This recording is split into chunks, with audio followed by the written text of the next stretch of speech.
Welcome in, everybody, to another episode of my Beginner to Pro Unreal Engine tutorial series. Today, we're going to continue on our C++ changes for the interaction UI that you can see now. And I know there's been a lot of code changes for this, and it's taking a while to go through them. But just bear with me. This is a very complicated feature, and it therefore takes really complicated code changes. And with that said, let's get right into it. So we'll pick up where we left off last time in the interaction receiver comp CCS. And as you can see, we're pasting in some includes. And don't worry that we're getting a red underline under that widget.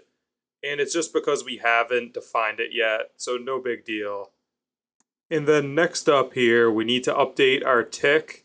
And we want this to be able to tick, but start off with tick disabled because we're going to toggle it on and off to update our widget when it's being displayed. So just add those two lines, no big deal. And once we're done with that, we have some more changes in the constructor. And what this is we are just creating our widget component that we're going to need.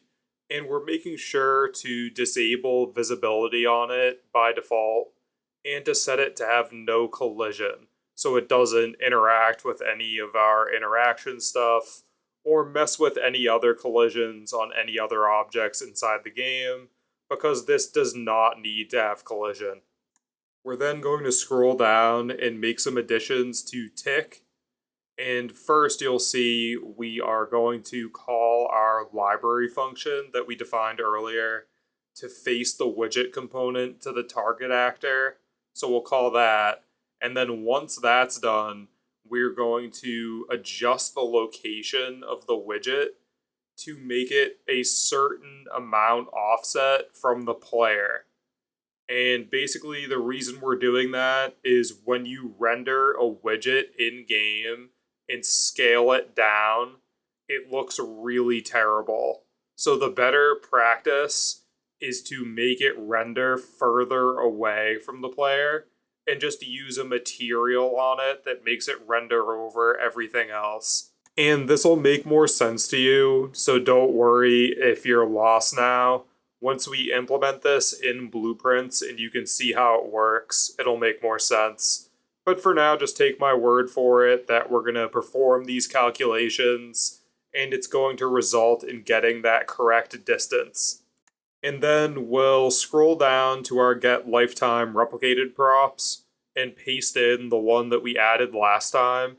And notice that we are putting this before the other one. And the reason for that is because the other one is the one tied to the rep notify function. So we want to make sure that this first one is replicated and then we call the rep notify. So very important there that you have the order right. We then have to update our get is interactable to account for the situation where something is interactable with a key press. So as you can see, we're getting the index where we can find our interaction key, and we're returning the opposite of whether or not the interaction key needs a key press. So if they do need a key press, then obviously it isn't interactable without one. So that's why in that case we're returning false.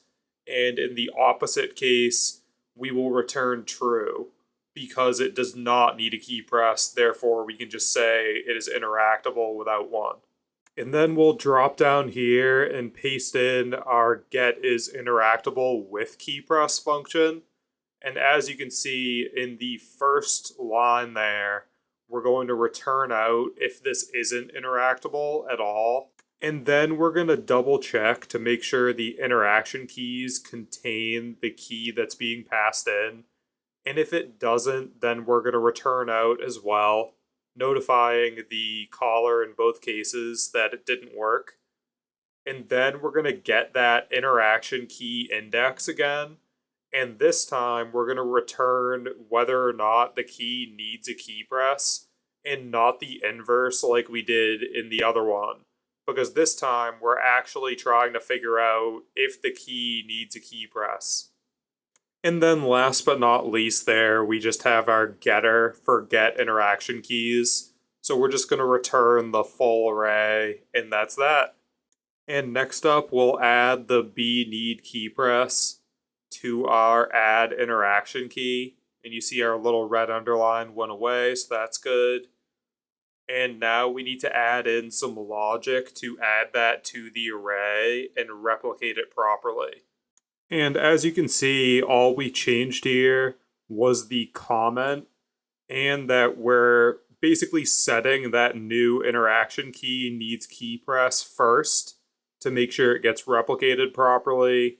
And then we are placing that value into the array to again make sure the replication all works properly. We then need to update the remove key function, and we're pretty much going to do this over again. So first we're going to check to make sure it actually contains the key and return out if not.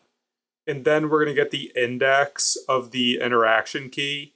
And then we're going to create a string to tell us to remove the key when we look at the replicated value, like so. And we remove the interaction key and the B needs key press as well. So just make sure that's all set and it will replicate across the network correctly as well. And now we're going to scroll down a little bit and we're going to add in a whole bunch of new functions. So as you can see, they're showing up red for me because they're not defined yet. And you'll have the same issue. But basically, we're just calling the parent's version of the interface functions. And the reason we need to do this is because they just simply need to be defined here, or else we're going to receive a compile error.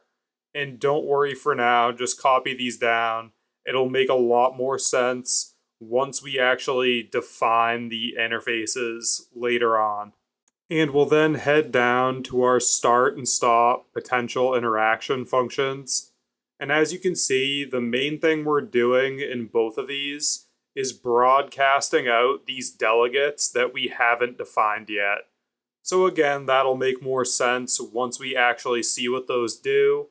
But just know we're broadcasting out the delegates, so the widgets will update themselves based on the interaction starting and stopping.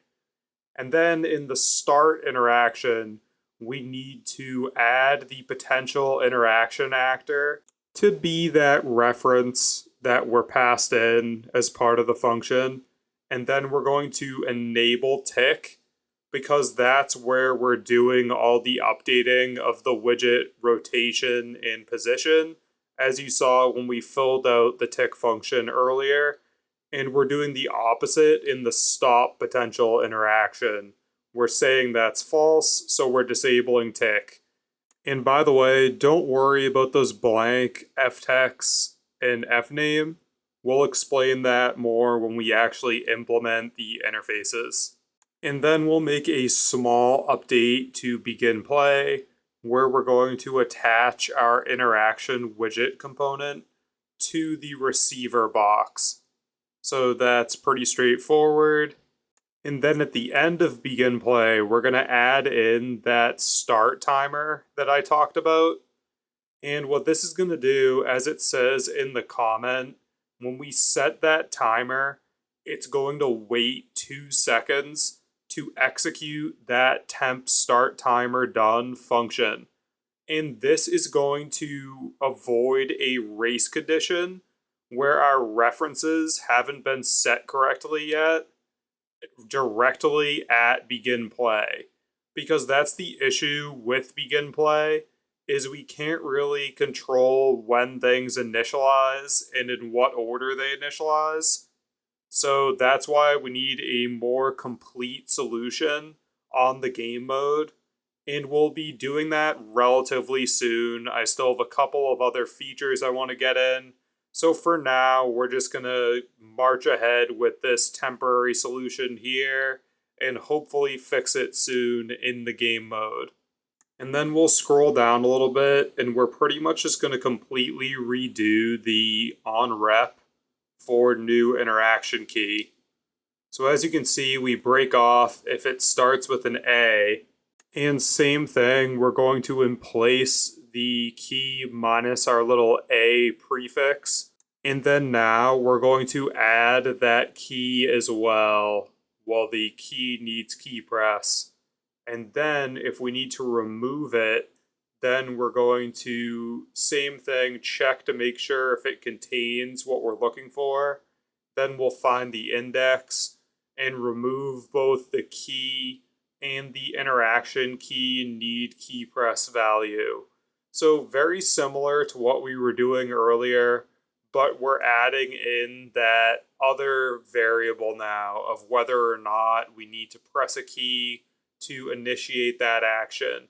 So this will make sure we're replicating that array in the most efficient way possible, and also making sure that it is up to date across all the clients, which is also very important.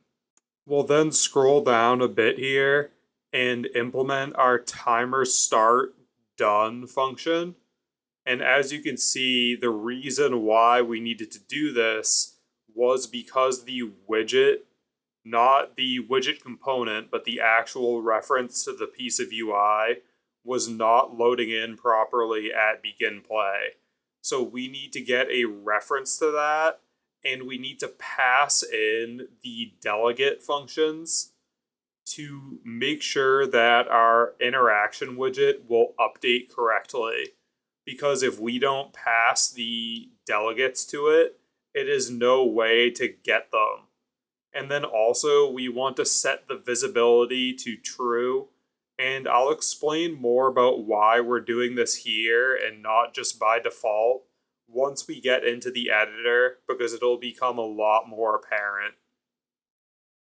But yeah, eventually we'll update this to work correctly with proper initialization from the game mode, using a system where it'll just basically figure out when everything is initialized and then stop showing the player the loading menu that we're going to implement and actually start the game when things are ready. But for now, this will work. And then we'll quickly hop over to the interactable actor and we'll set a B interaction key needs key press, because that's where we're getting our interaction keys from, if you remember from last time.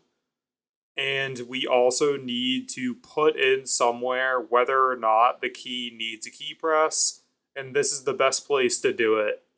And then we'll hop down to begin play and update this loop where we're adding the keys so that we have an index to work with instead of just the value, because now we need to add the interaction key itself and whether or not it needs a key press. So very simple change there. It'll do the same thing, but it'll also just make sure we have that second parameter in there as well. And with that, we're going to call it a day. And I'm happy to report that we're actually done with the back-end code changes for this feature. Granted, we still have to implement the C++ widgets and the interfaces on those widgets, but that will be very easy now that we've done all the hard work on the back end. And I'll get more into why that is and why I choose to do things this way when we get to the next video. But with all that being said, thank you so much as always for watching, and I'll see you in the next one. Later.